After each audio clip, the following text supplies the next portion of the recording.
மாமல்லபுரம் கிழக்கு ராஜவீதியில் அமைந்துள்ள அருள்மிகு ஸ்ரீ பக்த ஆஞ்சநேயர் திருக்கோவிலில் அனும ஜெயந்தி பெருவிழா வெகு விமர்சையாக நடைபெற்றது.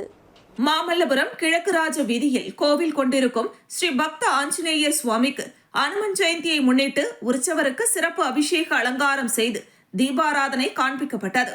அதனைத் தொடர்ந்து ஊஞ்சல் உற்சவமும் விசேஷ அலங்காரத்துடன் கூடிய திருவீதி உலாவும் நடைபெற்றது.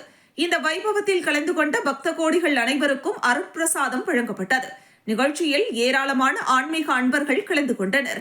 நிகழ்ச்சிக்கான ஏற்பாடுகளை கோவில் நிர்வாகம், கிராம பொதுமக்கள் மற்றும் கிராம இளைஞர்கள் செய்திருந்தனர்.